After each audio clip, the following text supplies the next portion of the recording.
Yo, what's up? You're off in God's country with your boy Reid and Dan. Also known as the Brothers Hunt, where we take a weekly drive to the intersection of country music and the great outdoors. Two things that go together like, what's his name? Oleg, not Alec. Okay, Alexander Usyk, and being the heavyweight boxing baddest man champion on the world. Yeah. Or a light blue members only jacket.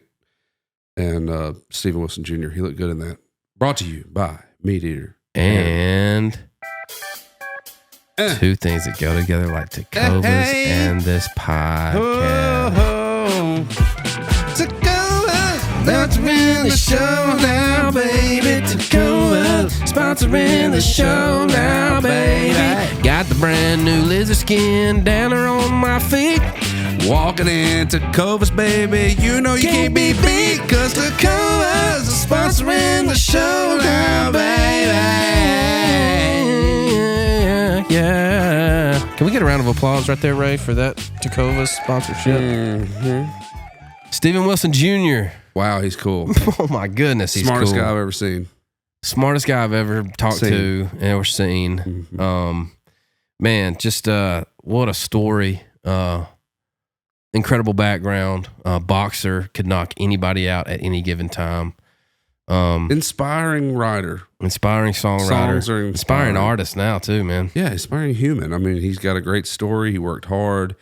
He's been through many rounds in his life, and it's nice to see him up here swinging in the finals. Nice nod there. You know what I'm saying? That's right. Are we getting roasted? Yeah, we are. We got a good one today. Coming from 14 J Hudson, Brothers Hunt, ? Again? They keep doing that. Or is this the same one? No, it's different. It's different. Okay. So he says 5 stars, shout out, thanks. That's why you got shouted out. Brothers Hunt, ? So Brothers Hunt? Mm-hmm. The only thing these guys hunt are high fence deer and Huck's pizza rolls. The 200-inch deer paid for. I heard it only measured 166, but they paid the deer farm for some spike sheds to glue on it. And after the shot, Dan looked like Luke Bryan's video asking if it was down. Where's he? Has he seen the video? I guess this guy's probably I guess not, because I did not ask if it was down. Is it down? I had no reason. I saw the deer go down. Is it down? Now look, I lost my mind after I walked up on it. I wonder if this guy J Hud has seen the FaceTime. Who could that be? J Hudson. No, that's probably a fake. Fake? 14 J Hudson sounds pretty legit. Probably what he wants you to think. Joshua Hudson. Wrap it up. Thanks for following us. Thanks for subscribing. Yeah, go follow us on keep TikTok. Leaving our 5 stars. Go leave us a 5-star review. I'll give that pretty good. An 8. Don't put a question mark anymore. Why are we putting question marks at the Brothers Hunt? It's like 4 times in a row. It's played out. Hey, we love y'all. Thank you, Stephen Wilson Jr. You're gonna love it. He's so cool. Thanks for hanging out in God's country. See you, bye. Check you next time. Hey, we got currently on this 2025 sold out in all caps US tour, a 2-time Indiana State Golden Gloves boxing champ. Bip. His album Son of Dad was named the best album of 2023 by Holler and All Country News, as one of the best albums of the year by Rolling Stone, Whiskey Rift, Wide Open Country, Grandy Smith. That's our dad's name. And more. I think it should have won a Grammy, just between me and you. A food scientist with dual degrees in microbiology and chemistry from MTSU, my old stomping grounds as well. By far the smartest person we've ever had on God's country. By far. We got Stephen Wilson Jr. out in God's country this week. Oh, thank you, gentlemen. Thank you for having me. Yeah. Dude, looking sharp with the blues and the Thank you. Yeah, dude, Aztec shirt. I didn't know Bob Ross I didn't painting know a you were this picture. hot, dude. I don't You know remember. He's painting. What? Happy Little Trees? No, who is that? Is that it's the Golden Girls. Yeah, It's the Golden Girls, boys. Damn. Yeah. Where'd you pick that up?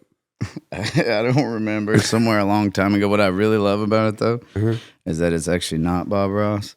It's Who like is it? almost Bob Ross because they didn't want to get sued, and it's not the Golden Girls. It's almost the Golden- almost the Golden Girls. It's like it's incredible. When I saw that, I was like, I got it. Yeah, that's a guy. Yeah, that's Yeah. Oh, yeah, it's a good shirt. oh, that's awesome. That's the best shirt man. I've had in there, I think. Thank you. We've had some doozies too. Yeah, you're breaking all kinds That of jacket records here. goes hard though, dude. Listen, I don't remember thank you you. being this hot last time I saw you. What? Did you get hotter? You're hot.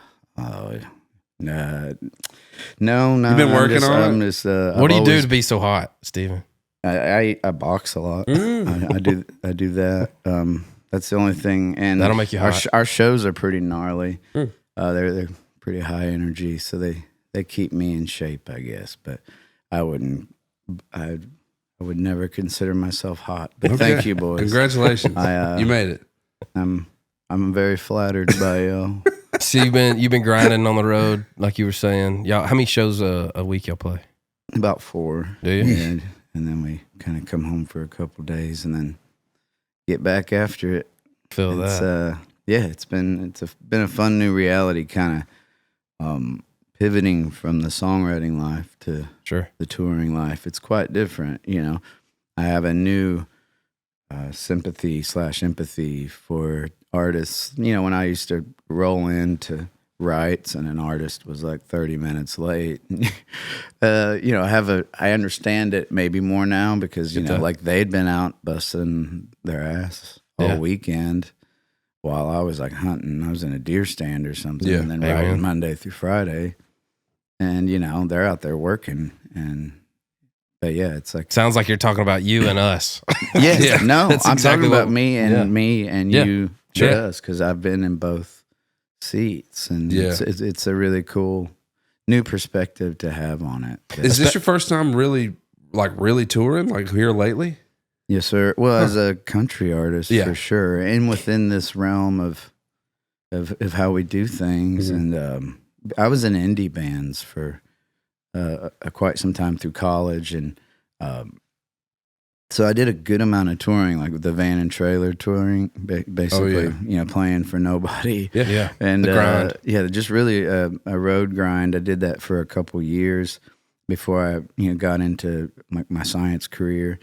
So because I did that kind of parallel path while I was getting my degree, and like there's actually a lot more like indie kids that are science nerds than you'd think. Interesting. Like especially in the indie scene, like the math rock scene, there was a lot of nerds. And anyway, so I kind of came from that. So that's where the bulk of my performing and touring was really out of. So, but this whole new realm in the country world is totally different. Playing country festivals, opening up for big country artists, all that. Well, we never did anything like that before. So this is like a new world, but a similar hat to wear. Mm-hmm. Man, that's a great way to put it. Yeah, I know exactly what you're saying. We'll get into all that. Oh, Let's, okay, what are we doing? go. Oh, shoot. we I'm got to sorry, start I with forgot. we like to do a theme called don't. That's my brand new guitar, dude. Don't be Oh, banging dude. it around. Don't be banging it around, bro. What you mad at? Oh, what you mad at? Just tell us what it is. What you mad at? Is it your in-laws' kids? Might be your boss man or your neighbor's cat. Just tell us what you're mad at. Oh, that's gorgeous. Thanks, man. Loved it, boys. That'll be out next Friday. Go stream it. We on the master, so Yeah, you guys need to release that ASAP. Who's mad? Who's mad? I mean, I feel like it's, if anything, a good embed, like just yeah, I'm with that. for Nice little- a small short or Yeah, something. yeah, for sure. But, It's efficient. Sufficient, short, sweet, to the point. That's what they say.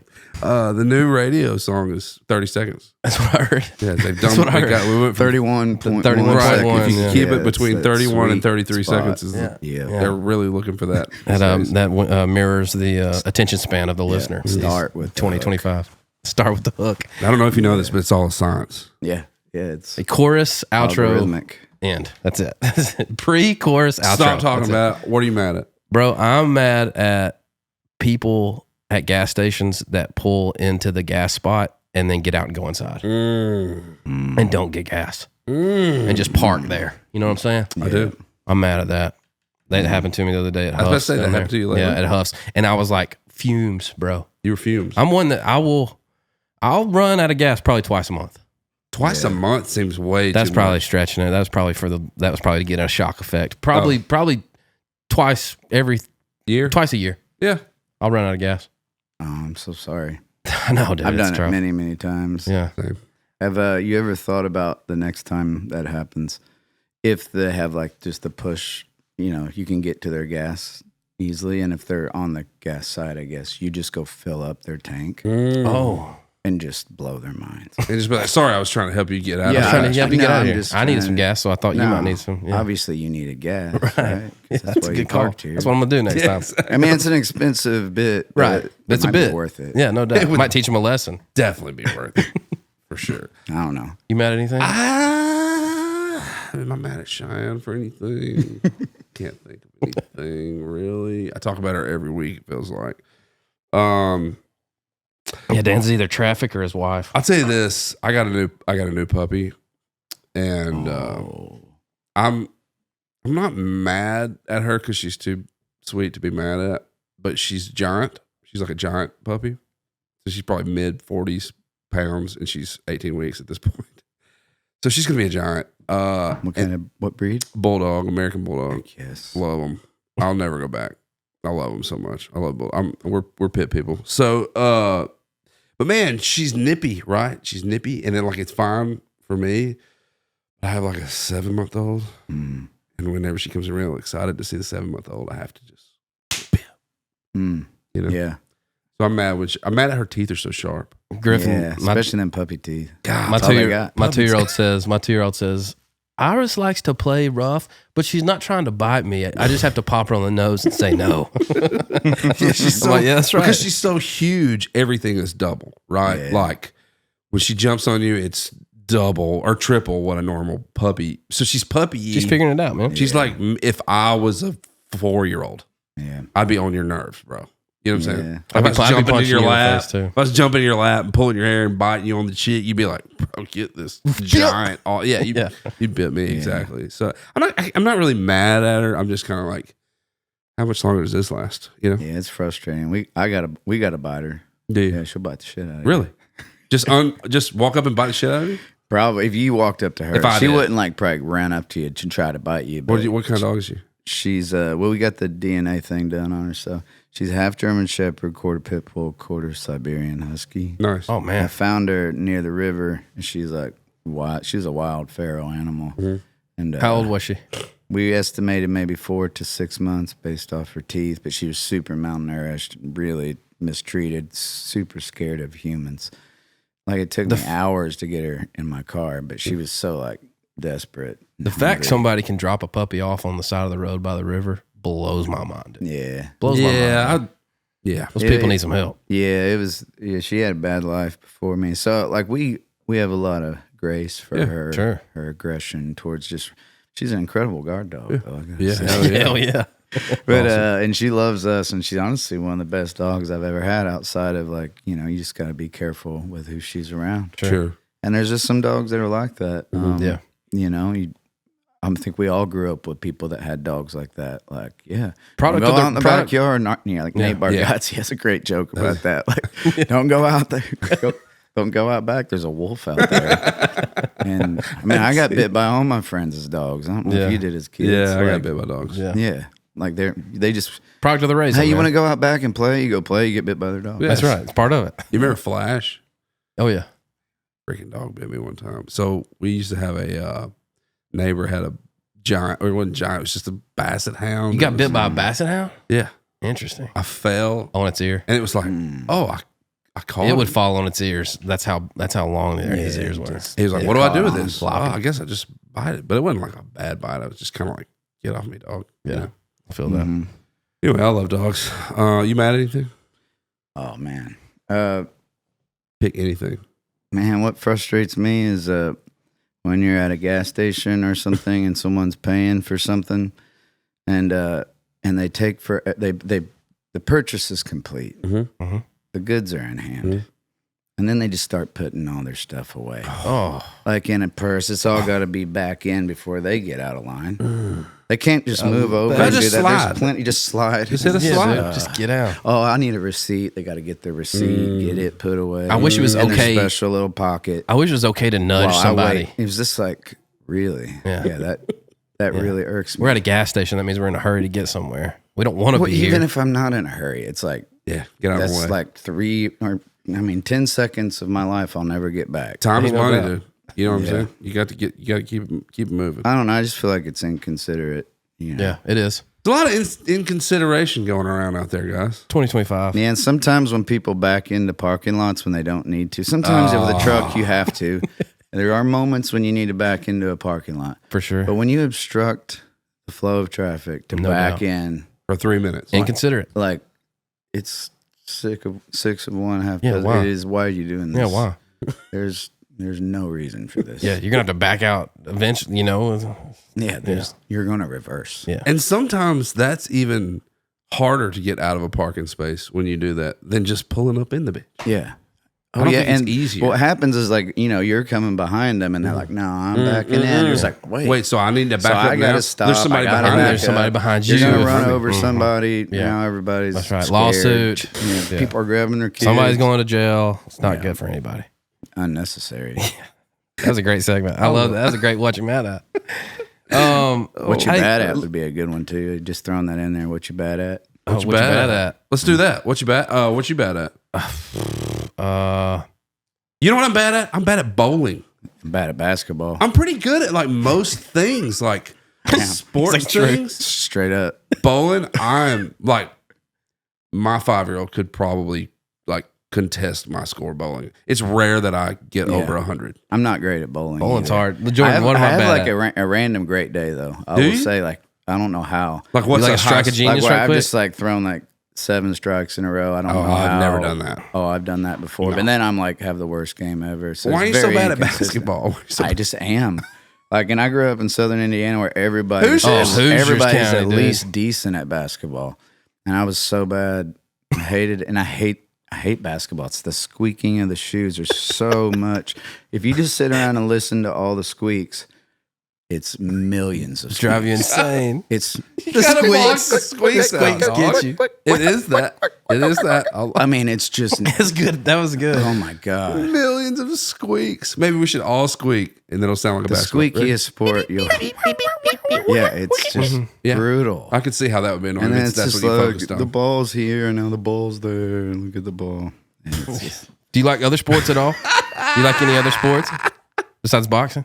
I like baseball. Yeah. I think baseball's kind of timeless, and I like just the kind of the chess game behind it, all the potential possibilities of plays, and I get that. That's with a lot of team sports, but and baseball is just kind of chill. But I'm kind of into boxing and combat sports. For the Did most you part. That's did where I you grew did up. you grow up playing? And we know you started boxing when you were 5 from your Yep. dad. Did you play any other sports, or was it combat sports just from the jump? Yeah, I played baseball and basketball. I hated it. I played football. It was too small.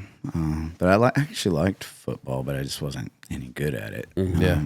But I liked baseball, and I was decent at it as far as team sports go. But in Southern Indiana, we didn't have soccer. That wasn't we didn't really a either. thing. So I didn't really get to try that in any other sports. But I just grew up in a boxing family, so it was just really that made a lot more sense to me because the loss was on me. I hated with team sports. I'm with that. I didn't really care that much about winning or losing as much as a lot of other people did. Like, kids would like cry after losing. I never did. I was like, what the hell are y'all crying about? Yeah. But what I really hated is like letting the team down. Like if like I did something wrong is the reason why we lost. Like, or whatever that whole dynamic of being responsible for someone else's emotions or someone else's win or feelings. yeah. I liked being responsible solely for that. With boxing, like it's your loss. Like I only have to manage my emotions, not somebody else's. Totally. I think that's why I love golf so much at my age now, is because of that same point is that it's out of I can't blame anybody else. I can't blame I control everything, and the score at the end of the round is on me and on me solely. And if I want to get better at it, I'll work on it individually. And there's nobody that can make me better or make me worse. It's only me. I think golf and boxing are very good comparatives because it's kind of you get what you put into it, really. I don't think a lot of people are just born like incredible golfers or born incredible boxers. It's like really like how hard are you willing to work at this? Really?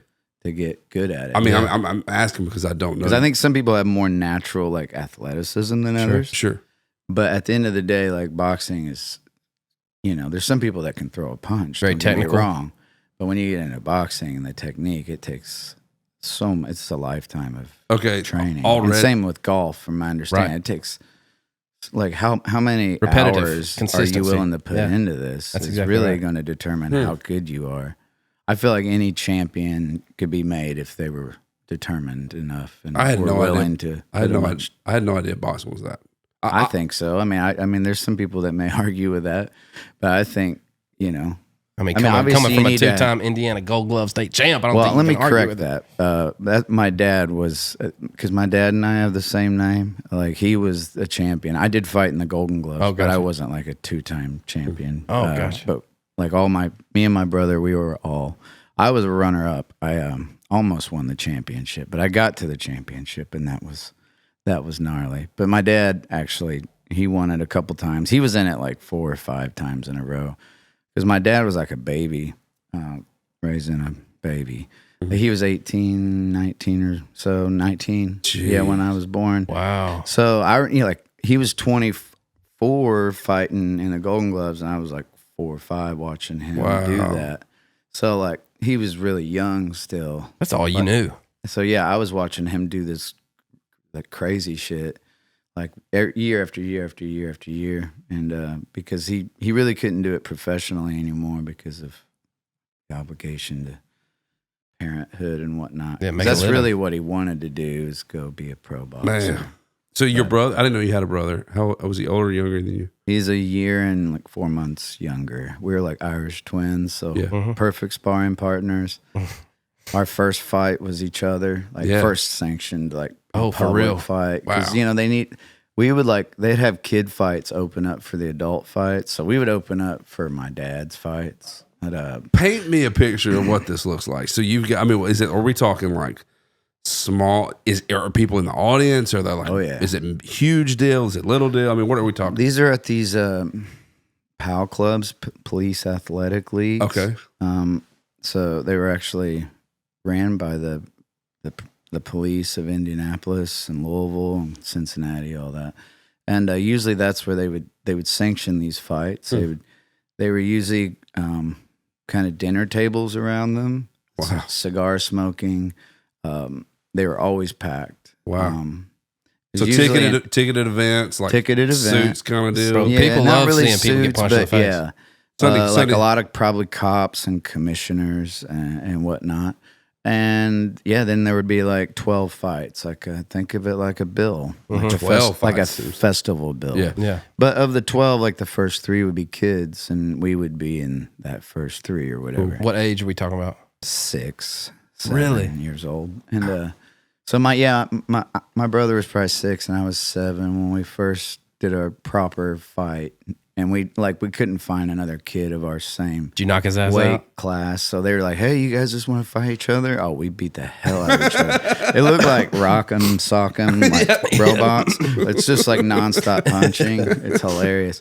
Because there's no technique at that age. You just learn how to kind of like duck and slip. Just punch the guy in front and of just you. learn how to like connect a good punch. At that age, it's all just nerves. But it was fun. People would go crazy. That's kind of where I first got in front of a crowd.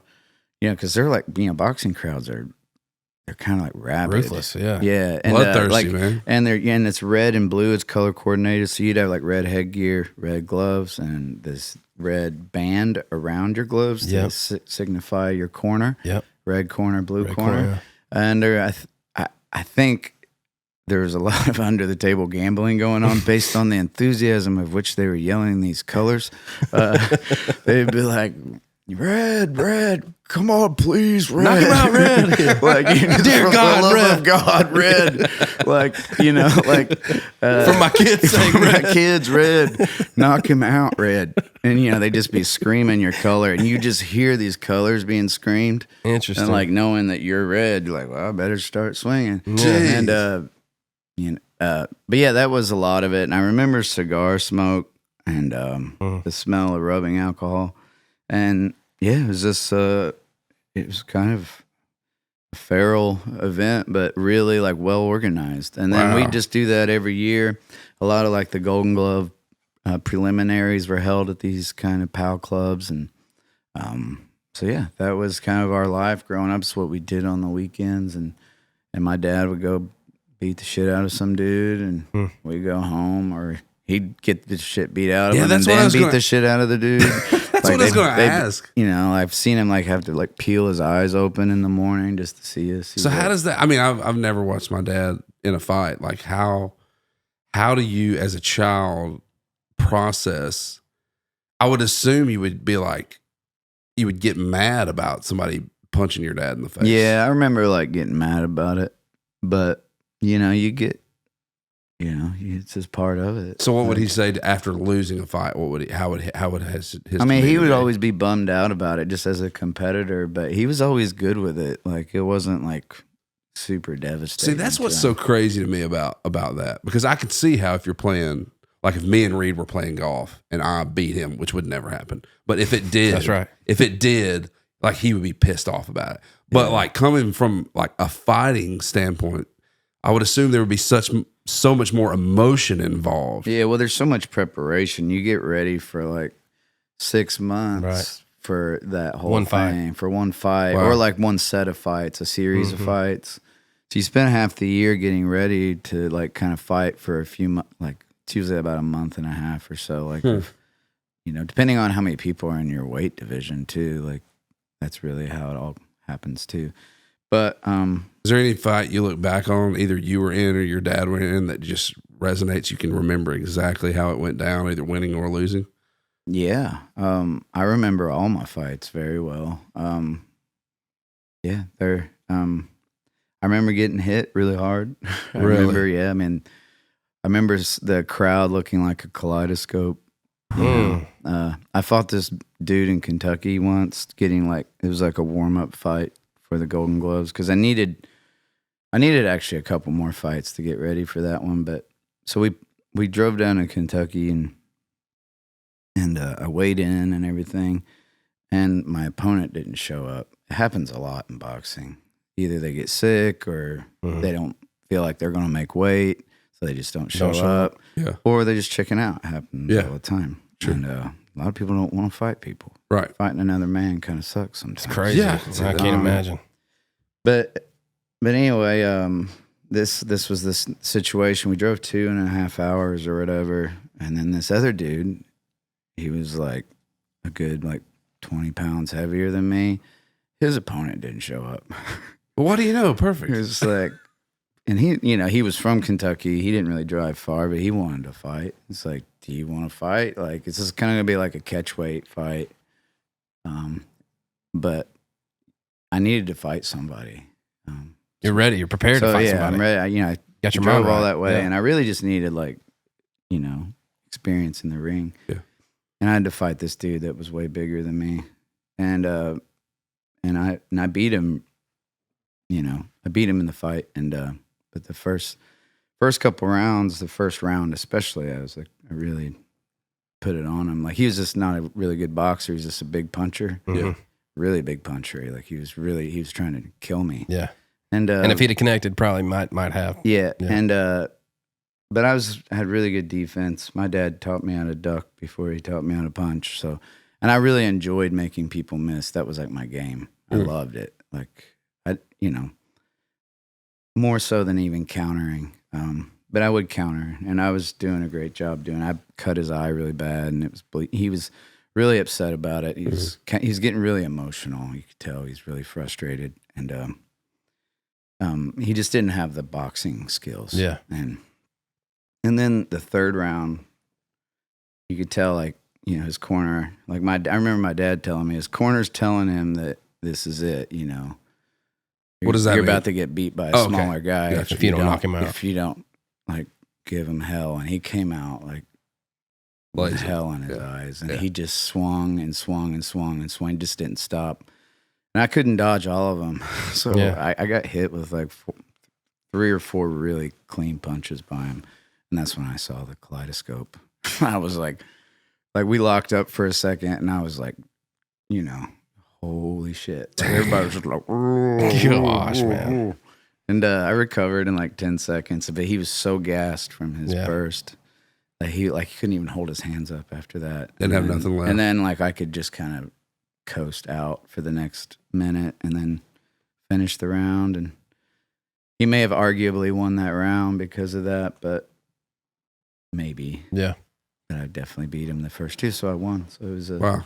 That was a fun. I very much remember that fight. And I remember driving home, talking to my dad about it, probably mildly concussed, and but I just remember how excited my dad was, and how I don't know, he could talk about boxing forever, and man, it was that's just awesome. when you come back from a baseball game, totally. And you won, and you it was kind of like that same. Yeah, but there's probably experience. a little more. There's probably, I mean, our dad, we won, big games and had big hits and all that kind of stuff. And our dad got pumped because he was a baseball player, right? Almost played in the league and that whole thing. But I can't imagine watching your son go up against somebody that he's not supposed to beat. And especially in a pinch like that, you took that fight on a whim, somebody that you shouldn't be in a ring with. And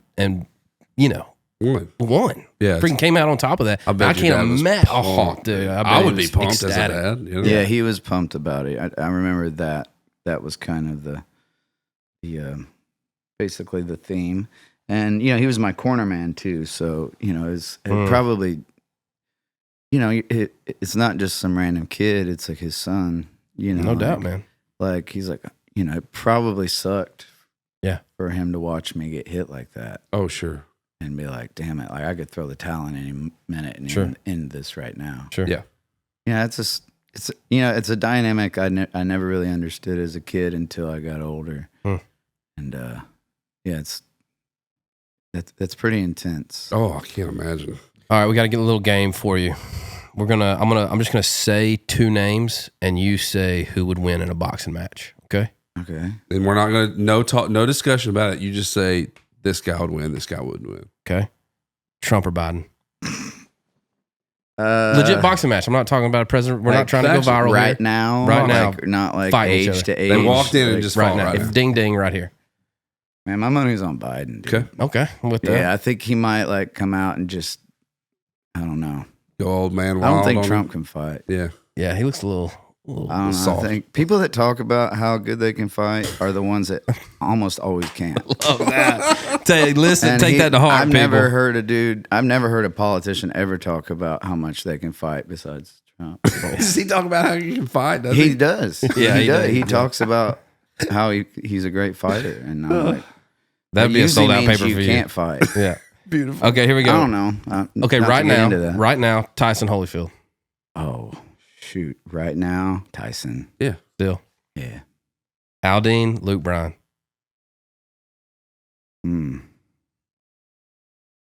My money's on Aldine. I guess. Yeah. Got a little. All right. Okay.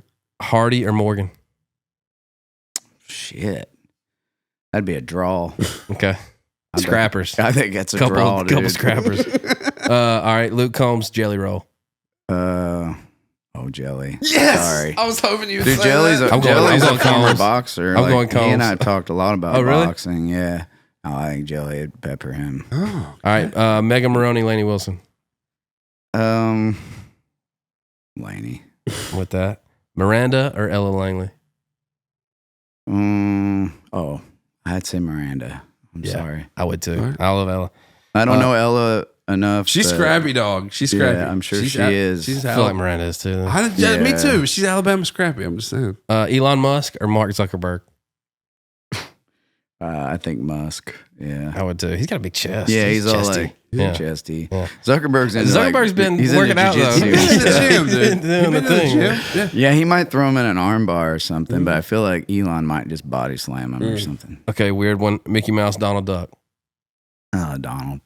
Donald. Wait. I want to know the psyche behind why you went Donald so fast. Mickey's soft, dude. Everything else was Yeah, so I just thoughtful. don't think Mickey has that dog in him. Oh.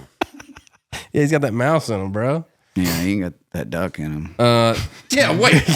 Like ducks are tough? What are we talking about? You know what I mean? I just think. Ducks get I shot don't know at. what you mean. Ducks get I shot think- at. about. Yeah, I just think He got that duck in him. Donald got that dog in him. I Got feel that like duck in that. him. It's just more of an attitude. I Yeah, mean, he it gets could be mad. a He gets wash. mad a little bit. A grizzly or a gorilla? We're boxing here, guys. A grizzly. My guy. My guy too. Yeah, I would go Those grizzly. claws, man, you can't compete can't. with that. Killing machine. Okay, last one. Me or Dan? Don't say draw. Don't say draw. Dan. God dang it! Yes! Wow! Look at this! Look at that I'm punching hair, right dude! now. I'm punching right now. I'm punching right Look now. at that! Look at that My man crispy is- hair dude, that he just got it. That dude. he It's just- fixed his hair this morning, Steven. I had I to. know. Look how good he looks. Nah. Jeez, just because you didn't trim Sorry. your beard. Okay, somebody else. I mean, Jordy, who do you think? That's Me a or tough Dan? one. I have a brother too. Like, Yeah. Say Are me, you older? Jordy. I'm That's what I'm older. talking That's yeah. why. That's Yeah. why. Because we win, dude. I mean, Ooh, we just win things. he probably whooped my ass, but he's probably he was actually a better boxer than me. He's an incredible boxer. How much would it take for me to knock you out in this room right now? How much money? Like Okay, for me. last boxing question, bro. Okay, I'm just asking. Like for me, you, I just gotta take a clean shot. yeah. Wait, I would rather pay to watch you knock Dan out. Yeah. I mean, it'd take okay, you millions. You to- couldn't knock him out. it would take millions for you. Yeah, just not. Man, you could kill me.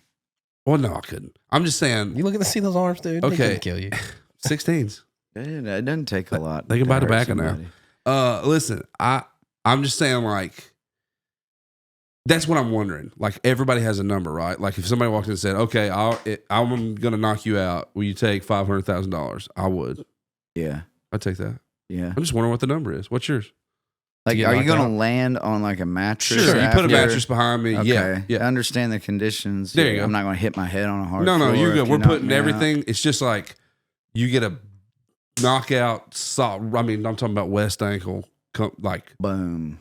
Yeah. I mean, you break my jaw. I'm out of work for. it's true. I go. May I never go. be the same I go again. a tractor. So 30 G's. Yeah, if you gave me a John Deere bucket with a bucket and you gave me You'd a let Steven bush knock you out? hog and a disc. Oh, now we're talking and a 50. tiller? Now we're in 50. Yeah, right? I'd let him knock me out. Okay. All right. So if anybody But wants, 50 grand is if anybody wants to reasonable. trade a tractor Shit, for knocking me man. out, holler at me. Mine's probably a little lower than that. I'd probably take 40. Steven's like, ooh man, my hair getting a little, getting a Start little to hungry. go fund me. Hey, you talked about earlier. Thanks for just obviously just vomiting a lot of boxing information that we probably Of course, and I asked am. way too much. I'm about just you. an enthusiast. I am no expert. There are boxing coaches that know just like volumes. Yeah, but it's more awesome. than I do. It's and awesome. It's awesome to talk to I just somebody. love it. It's awesome to talk to somebody that knows that though, knows anything Yeah. about it because we don't talk to people that know anything about boxing. No. I love watching fights and my dad was a huge boxing fan. I wouldn't say huge, but like we watched all the big fights and all that. So it's fun to hear somebody talk about it like you do. I mean, it's very cerebral. A lot of people think it is brutal, but it is brilliant too. Like when you see the real technicians out there, it's like playing chess with your fist, and you really I see. want to ask That's a so great- much more. I want to ask so much more, dude. That's You- so interesting. When you see all the setups and you see the traps and you see what they're willing to take to set up a trap, you see Canelo they're working Alvarez toward, he'll take a left hook just so he can set it. Yeah. To think that he's going to take it again, but this time he won't be there. Yeah. But to be willing to take a punch, to give a punch, To get somewhere. yeah, and to see that whole Pretty beautiful. It's kind of beautiful. it's a great Great little dance. I could talk about that. Yeah, I could too. Hey, you talked about like being in a deer stand earlier and that whole thing. How did the outdoors play into your childhood, or was your dad? Massively. I mean, I still want to be in the woods. I always wanted to be in the woods. I loved it. And, I started hunting very young, squirrel hunting and rabbit hunting. And yeah, we did too. That's how we started. So squirrels, we ate a lot of squirrels growing up. Come on. And my dad could cook them really well. Y'all fry them, biscuits and gravy, or how'd he do them? He would usually, we'd skin them, cut them in half, and then put them in a baking dish, like a glass baking dish. Okay. And then he'd put them in the oven, kind of like 220, like low. Yeah. Slow roasting. And it's like slow and low, kind of I don't remember how long, like an hour at 90, because they're not big. You don't have to cook them long. Then you pull them out, and then he'd barbecue them, like slather them with barbecue. It's like flash grilling. And then get a broiler on, throw them on top of that broiler, and just let it caramelize. That's mean right there, dude. Get out of here. Yeah, that's mean. I would eat that right now. That's mean. Yeah, it was really good. We'd eat that on Sunday. Just try to pick the buckshot out of them. Yeah. Literally, they were like, God damn. That'll hurt your teeth. It'll hurt your teeth, man. It's probably not good for you either. Sure, it's fine. Shit. It's good for you. But yeah, I mean, that's, where I started hunting, and we always like processed everything. And whitetails, I didn't, start hunting whitetail until I got old enough to to go sit out in the woods by myself. My dad wanted to teach me hunting, but he also didn't want to be bothered with his hunting. Was hunting. Mm-hmm. Like, he was like, you're kind of on your own out here, dude. And he was very, because my dad didn't hunt out of stands very often growing up, and he always killed really big deer. He had a 20 gauge single shot. He paid $80 for it at Walmart. Come on. And he would shoot those rifled slugs out of it. That's right. Dude, And he would go out and scout and for a couple weeks before opening day, kind of see where they're moving. And he would sit his back up against a tree on a ridge with his 20 gauge, and usually a big buck would just come walking through that valley and boom, pop him about 30, 40 yards. Yeah. And he'd be dragging a deer out of there almost every time. And then he would go park me like 100 yards plus, and leaning up against a tree on another ridge, hoping that we would kind of scare one each other's way or something. And so my first deer hunting was really just like freezing my ass off up against a tree. Same. Because that ground is cold. Oh, so cold. And then you just kind of dig out a little spot, set up against a tree, and you're just out there for hours, just to yourself, watching the sun come up in the dark. And I'm on a ridge right now in Wayne County listening to you say this. Like, I know the tree I'm sitting on in my childhood watching so there were no deer stands really at that time, and then we eventually got into deer stands because it just became easier to have like a spot that was consistent. And that's what I've hunted whitetail out of mostly, because I got into archery and stuff. And it's just, when you get into that aspect of it, it's very hard to shoot them on the ground, but you can. Yeah. But you still try to get out there? You still try to hunt when you got time? When I have time, it's just time is becoming rarer and rarer. Yeah, especially if you're playing 4 shows a week, you ain't got no time, dude. Yeah. Like to go out and proper scout and get your places set. There's just so much preparation into deer hunting. For sure. And if you're going to do it right. Yeah. And if you're gonna shoot archery, you need to be out there and shooting your arrows. There's all kinds of reasons. You take your bow with you on the road? No, I should, but it's just hard to find a place to safely shoot. Yeah, people get weird about that. 65-pound draw. That's true. That's true. People get weird. That's a quick arrow. I think I found bow hunting later in life too. My dad did a little bit, but he was more rifle hunter, rifle season, and I found bow later in life. Archery and honestly, to me, man, I don't think I knew it at the time, but it was more of a therapy than anything else for me. Just to clear my mind and get out there and something else, right? Like boxing or golf. Like, nobody is doing it for you. You're doing it by yourself, and you either hit where you're aimed or you don't, and you messed up if you don't, And so it's figuring out how to get that arrow back to on target. And I love it, man. I still do. I still love it. I love archery season. I love bow hunting. Yeah, all of it. I like muzzleloader hunting too. Me too. That's my favorite season of the gun season. Because we grew up hunting muzzleloaders later. But my dad always 20 gauge shotguns. That was it. Single shot. No matter what season. Yeah, right. Just rifled slug. Didn't matter. Yeah. Never anything else. Hardcore about it. Had like electrical tape to kind of keep it together. It was the jankiest gun. I still have it. I was going to ask if you still had it. Oh, yeah. Oh, that's awesome. Yeah, that thing's, I'll never get rid of that thing. Yeah. Single, is it like a bolt 20? Yeah, just a, a break action, single shot. That's awesome. Dad's got 20 gauge. Man. He's got a 12 that partner, that New Englander that he's got. Same. That's all he turkey hunts with. Yeah. Break action. We call it the mule. Yeah. It kicks like a dang mule. Oh, dude, they're brutal. I have a 12 gauge single shot. That's my home protection. Pretty much thing. Can't go wrong with that. But muzzleloaders, man, as far as hunting, those are like my favorite rifles as far as, you got one shot usually. Totally. I love that aspect. Got to get closer a little bit. Than just really, just being able to just go Rambo on the deer. I feel that. But come on, man. Yeah, it feels a little, it makes it a little sporting, you know, rather than just, he's at 800 yards. Yeah. It's so ridiculous at this point. Yeah. A little more intimate like that, Yeah. All right, moving on to music. You reference "Don't Take the Girl" as being a huge song for you and an impactful song, and how it just kind of messed you up a little bit and kind of got your mind on songwriting and that whole thing. Can you just walk us through that process from there to from there to the Stand By Me moment you had on stage? Yeah.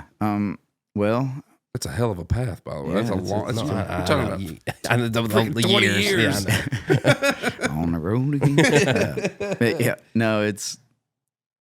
It started on a school bus. Like we were the first kids on, the last kids off. So that it was like a long school bus ride too, because we were like those rural route. Yeah, like farm kids in southern Indiana. Get you early and get out late. School started at 8:30. We get picked up at 7, and then same 90-minute ride home because we were the last kids off. So I spent like 3 hours a day on a school bus. Wow, 5 days a week times however many weeks a year.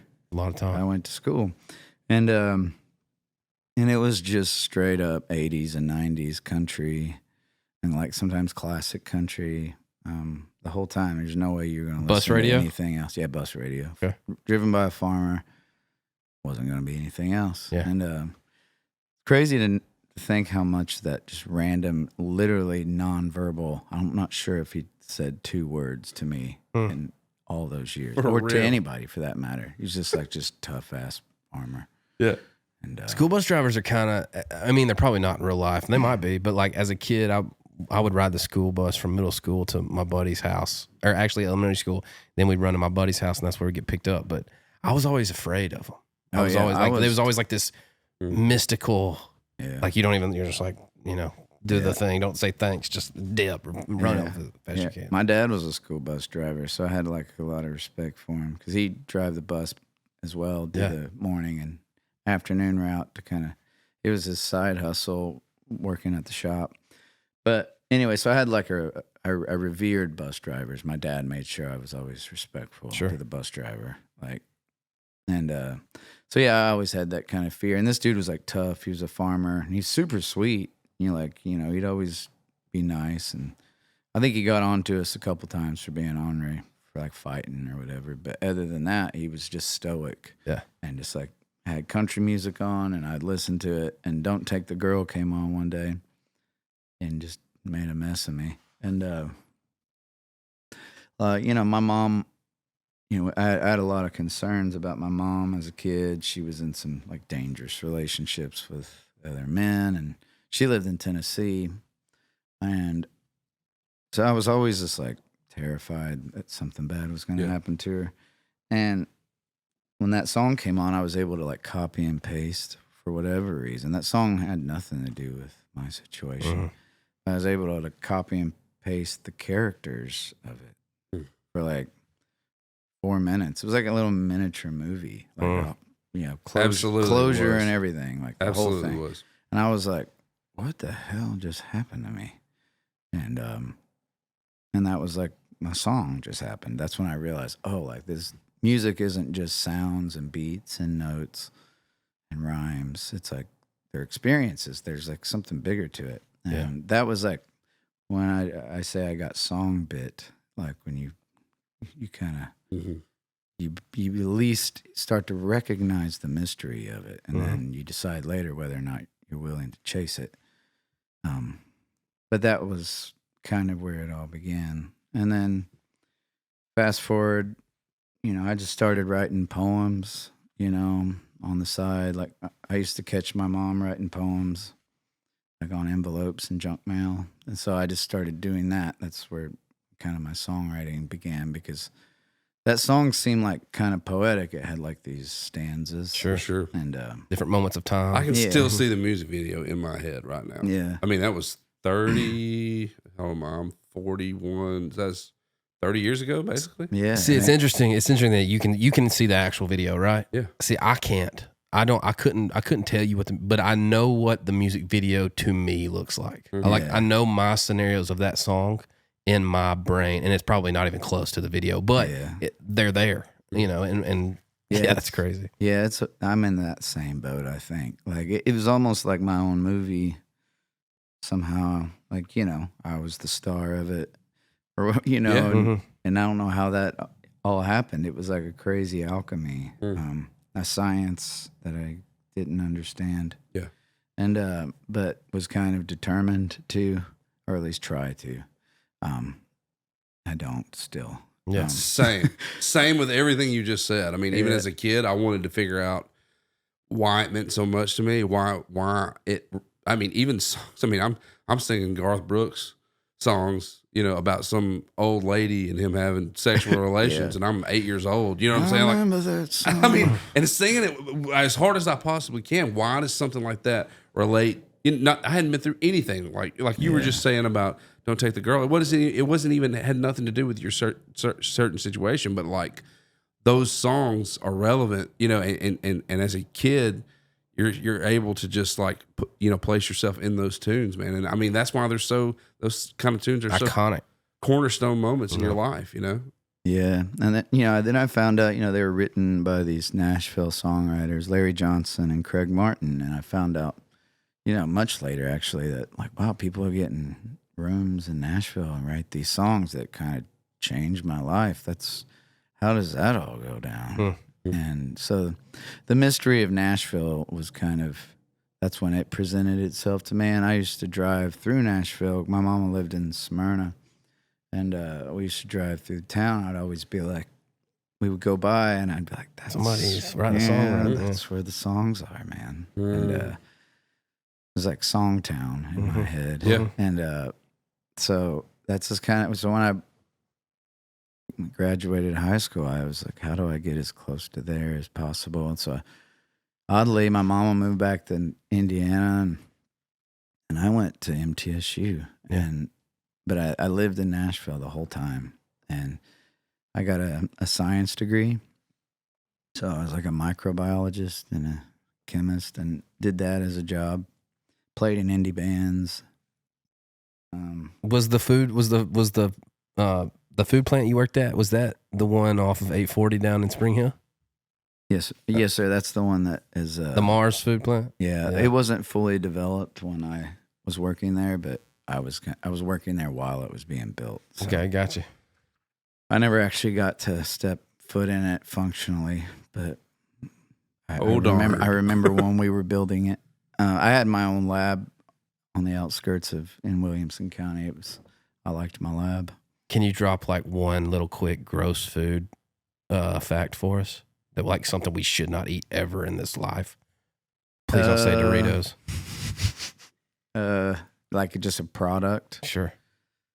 Man, something to stay away see from. like hot dogs being made, like it's rough. Man, I love hot dogs. I just smoked we just went to Chattanooga and cooked them over a fire all weekend. Yeah, I mean when you see the ballparks, like extruded meats, then you smell it, and a meat like it really ruins it for you. Yeah. Like, it's really tough for me. Honestly. No more hot dogs. No, I'm not saying no more hot dogs. I mean, I'm just saying that's like one of the more eye-opening experiences I had in the food business. I can't get the video of watching chicken nuggets being made. Yeah, those are pretty gnarly too. And also, as a PSA, Okay, that's what I one wanted. thing I learned: hot dogs kill a lot of humans every year from choking. They're one of the highest choking hazards. Done. And if you want to eliminate that hazard almost entirely, after you cook your hot dog, you cut it diagonally from Oh yeah, long ways. and you'll never choke on it again. So if you have kids, Just the cylindrical. make sure you serve them after you cut them, because what happens is all the moisture is trapped inside the collagen skin. It doesn't escape until you bite into it. And then you bite into it, all this steam is released. And your reaction is to go,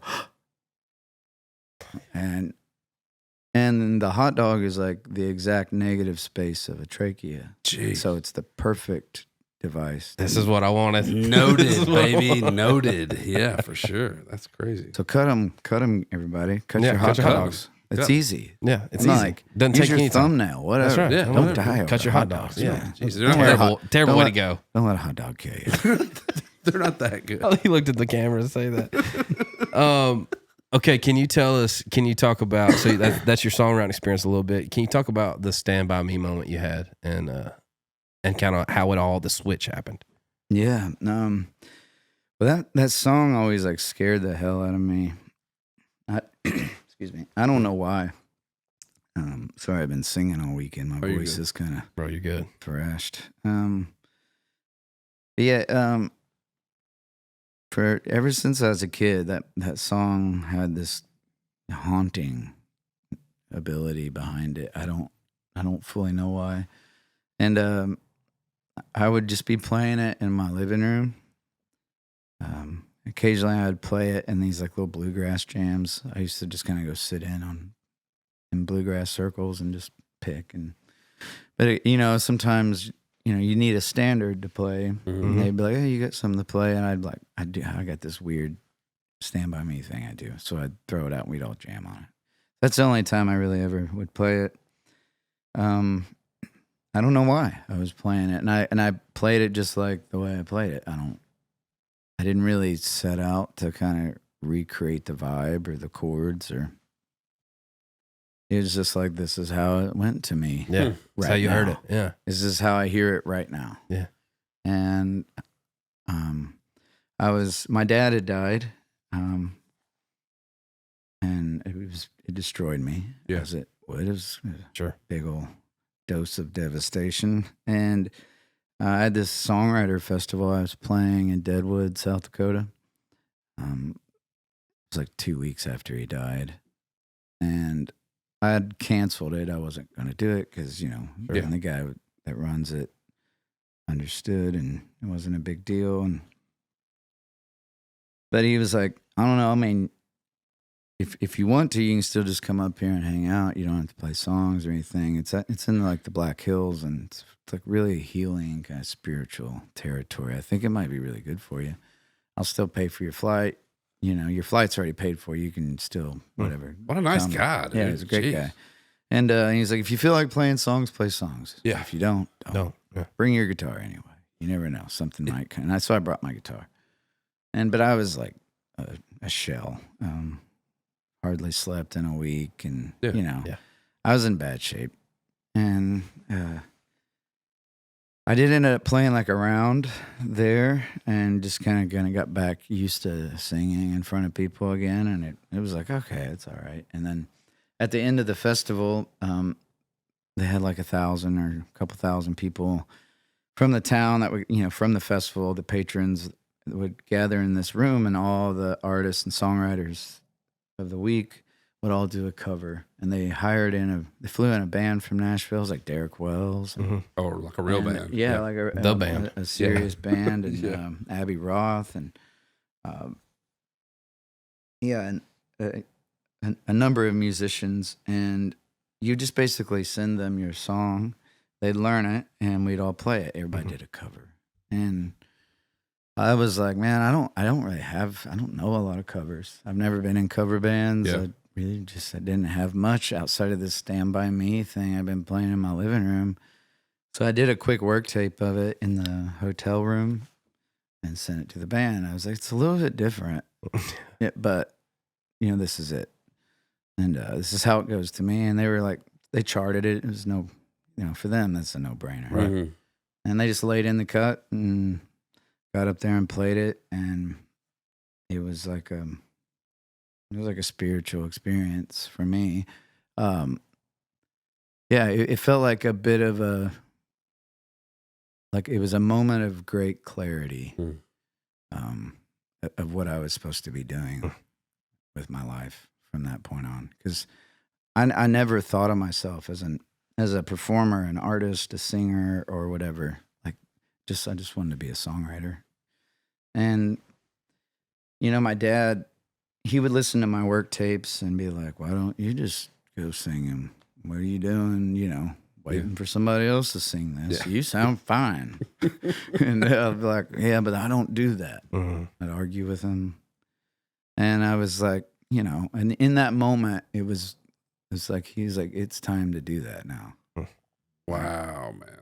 That's profound. And, in the wildest way, and this is what blows my mind about it. He felt like a little kid on my shoulders. Like like it was like a reversal.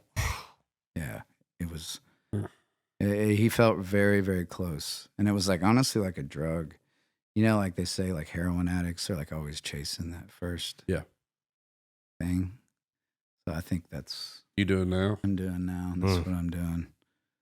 Is just chasing that moment. I mean, how could you not? How could you not? I mean, you lose the most important thing to you, and then all of a sudden you feel it again. He's there again, and you're not supposed to chase that again. I don't think there's anything wrong with chasing that, honestly. Yeah. So that's where that song came from. That's why I keep playing it, and that's why I'm really doing everything. Yeah, it's awesome. Beautiful. Yeah, it's beautiful. It's well done too, man. I mean, it's the thank you. What do they call it? Interpolation or something now is the technical term for it. Whatever when you make another song your own, man. It's dude. I never really connected that to that song until I heard you do it. Truthfully, I mean, I know the song, forever, but man, it's you can tell it comes from a different spot than just you playing a cover, But I feel like that, and I feel like you made that song your own. But even the whole "Son of a Dad" record, man, it is that way. I feel like you were talking about songs being experiences and songs being more than just words and lyrics, and I feel like every song on that record is that for me. I mean, all the wars falling out. It's so good, man. Mm-hmm. Such a cool idea, and Kid and A Year to Be Young. They're just. It's just a great product, man. It's a great representation. I feel like I don't even know you that well, of you and where you come from and what you believe in and what you stand for and what you love, man. And it's a great record. Thank you, Reid. Yeah. I appreciate it. It's a great record. Well, we put a lot of work into it, and if anything, like back to the "Don't Take the Girl" moment, like I just wanted to try and pay that forward, whatever that was. It felt like, that's our duty as songwriters to maybe carry that on, because I think, that generation was really profound, from a songwriting standpoint. Yeah. And I think what we do here in this town is really special. Mm-hmm. And I hope, this is just, if anything, just one brick in the wall of where country music goes. Yeah, man. If I can be just that, I would be grateful. Yeah, I think you already are. Yeah, I do too. I think you already are. You're having that kind of an impact, man. People love what you're doing. We love what you're doing. And I wish we could do this for another 2 hours. Yeah, me too. Man. Yeah. You're currently on the Sold Out tour, the Son of a Dad tour. Do you have anybody? Oh, who's on? Is anybody going out with you right now? Yeah, we've had Anna Voss. Yeah, she's great. Stephanie Lambring was out with us just this weekend. Zandy Hollop and Kaylee Hammock. Oh, yeah. Yeah, so we have some. These are all my friends and some of my favorite artists. So. Yeah. And they're really incredible songwriters, and so I like to really give them. They're acoustic openers too, so they just Cool. I want Their the moment. audience to see that, and that's a big part of our show too. Is like it's my motto as an artist is like bluebird to Bridgestone kind of thing. Like Yeah, man. I love that. Intimacy. If I can figure out how to get that there, Yeah, man. and make sure that's a big part of it, the storytelling. Yeah, that's awesome. Featured on the new Dierks Bentley song, Cold Beer Can. It's Yes, great. sir. It's a great tune. It's fun. Oh, thank you. Yeah, man. It was I'll a tell lot you of fun to make it. The thing and write it. that I really liked about that tune was that you see a title like that and you think you, as a songwriter, I feel like I knew what that song was going to be, and then I listened to the song and it was completely different, and that was what I loved about it, that it wasn't just a run of the mill tune, and it's got some meat on it. Thank you. So well done. I appreciate that. Little Nashville wordplay. Yeah. I mean, I'm a sucker for it. I mean, that's really the white buffalo for me. I mean, having played in indie bands, written indie songs, and been admirers of abstract songwriting and many other kinds of songwriting, I feel like just a great country song with perhaps a twist can be one of the the hardest ones to write. For sure. To me, it's like the white buffalo out there that you just sometimes is really hard to come across, and so I always revere those songs, even though sometimes they can come across simplistic. They are far more complex in their creation. For I sure. don't have to tell you guys. Yeah. For sure. No, I know exactly what you're saying. All right. Pickup Man's a great point. Yeah. That song is it feels so fun and so easy, but when you dive into what that song does, it took a genius to write that. Yeah. Yeah. Gary Kurt Phillips. Yes, sir. All right, last question, and we'll get to Gravorite. By the way, thanks for coming, dude. This has been thank you for this has having been me. awesome, Especially Thank you, after a guys. hard week. Yeah, man. absolutely. No, I'm happy to do it, man. I appreciate you all. You said, I don't know if this is an interview or something, but you said it's hard to match the intensity of fighting another human being in front of a bunch of people. I've got to be super grateful to my father for giving me that gift because he didn't really know what to do with a weirdo kid like me. I was good at school, I was a nerdy scientist, and I love music, but his contribution was for me to develop that boxing acumen, which comes in handy for all the metaphorical fights you're going to have. What's been the biggest, that is beautifully put, by the way, like what's the biggest Nashville fight that you've been in yet, or you're in now, that you've either won or you've gotten beat up? Well, I mean, I think I kind of look at the whole thing as a big fight. Like I'm in maybe round 2 at best, in a 100-round fight or whatever. But I think you're going to win rounds, lose rounds. But let's see. I mean, my biggest fight was when I quit my job as a scientist. Like there was like a 3-year period of, I was waiting tables and bartending, and like nobody gave a damn about any of my songs. It was way too weird at the time.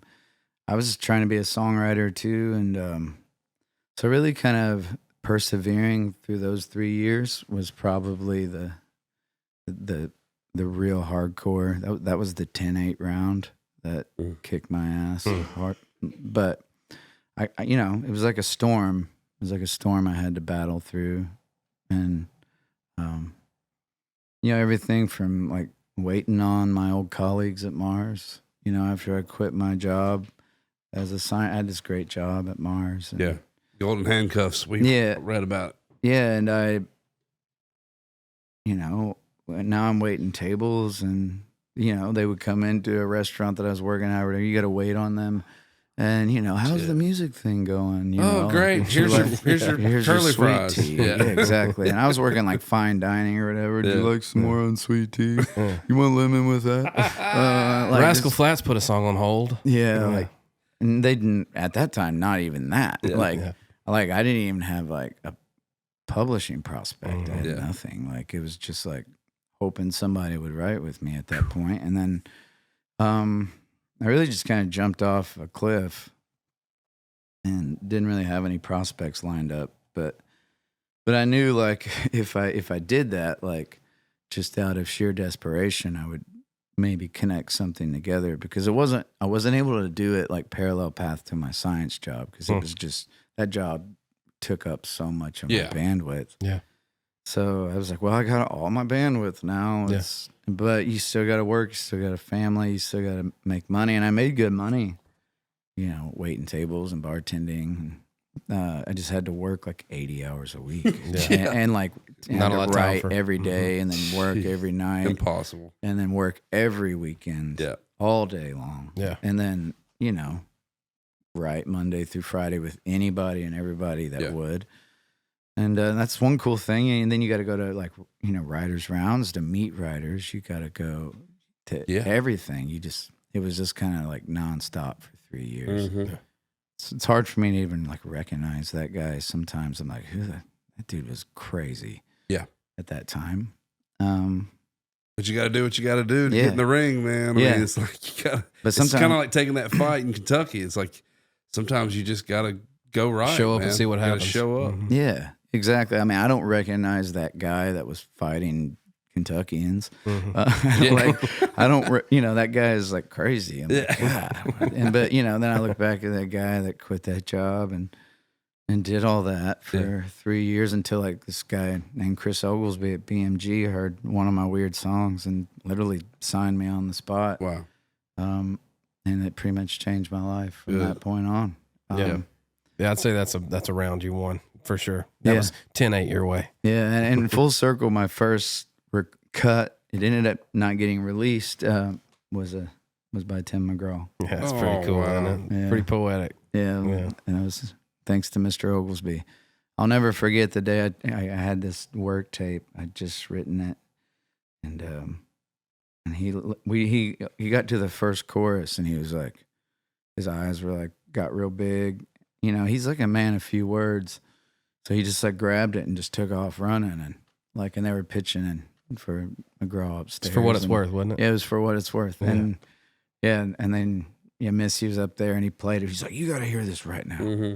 And, you know, I just like signed my deal. It was really wild. And she was like, oh, I love this. I'll play it for Tim. And then, you know, a week later, she was like, hey, he just recorded it. And, awesome. you know, it was just a really cool, like full circle, like if anything, like a God nod that maybe you're doing what you should be doing. Maybe you're where you're supposed to be. Love that. If anything at that job, you know, as great as that job was, and it really was, they took great care of me. It was not where I was supposed to be. And that was the only message I kind of got. And that's, you know, the comforts of it were very tempting. Yeah, sure. But yeah.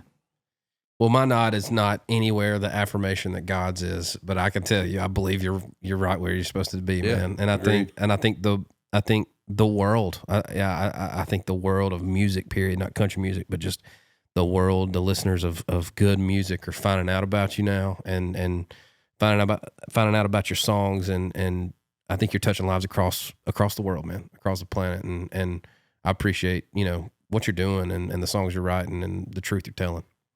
Thank you, Reid. I appreciate it.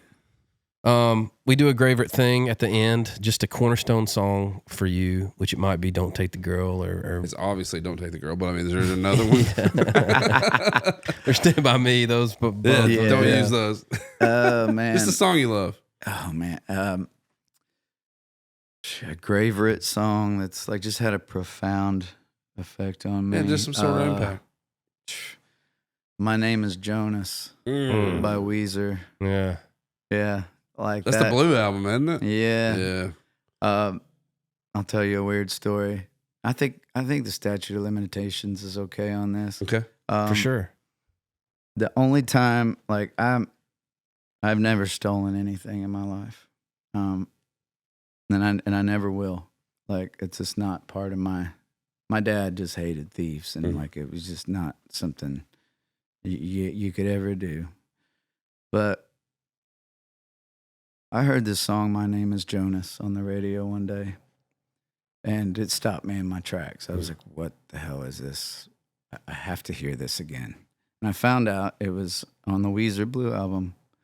And I went to a large store. I won't say its name. It's just say it's very well known. Okay. And still very much in business. I can't. I walked into that. I said, Dad, I need to go get I got to go get a notebook, like a paper notebook. I'm out of paper. Need You paper. take me to this place so I can get some paper and pencils. Walked right into that place. Stole that damn. Dang! Stole that CD. Walked right out of put in that notebook. I walked right out of there with it. Wow. Cold blooded. I was ready to go to jail. Just had to for have my it. name is Jonas. Had to have I remember walking out that door.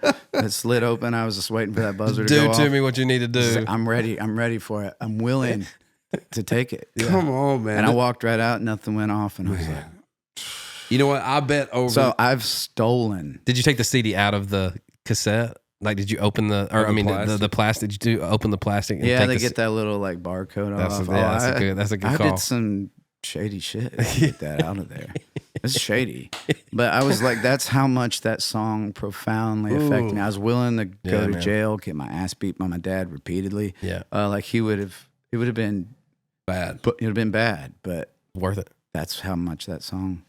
So Wow. I have to say that's a Great great story. No, that's a No, great it's perfect. story, man. Thanks for coming on and hanging out you're with us. welcome. You're so Thank you, cool, gentlemen. man. Absolutely. Come back, will Hey, you? we got a gift for you. Tecovas as a sponsorship Go of ahead, the show. dude. Give them to Oh, me. man. Look at this. Got a Oh, pair thank of you. Tecovas for you. You know why they call them Tecovas? I don't. We probably should. Because they took over your feet. Hey! Songwriter, look at him. You're welcome, Tecovas. man. Hey, for cut that because we got to have that credit. Yeah, for that little well- nugget. Yeah, get in there, dog. Get in there, dog. 10.5D. Does that work for you? If you need another one, we'll. Slick, baby. Well, there you go. Slick. Absolutely. Thanks for coming on. Hey, thanks pal. for coming. Absolutely. You're awesome. Come back, please. Hey, y'all check Y'all are Stephen awesome. Wilson Jr. out. He's on the road all year, doing his thing, sold out tour, son of a dad. Bro, you're awesome. Thanks for hanging out with us. Yep. Thank you, Reid. The Thank town you, loves Dan. your music. Please keep making it for us. The world loves your Thank you, music. sir. Yeah. Oh, man. Thank you, gentlemen. Absolutely. Thank you, Tacova. Thanks for hanging out in God's country with us. We'll check y'all next time. See.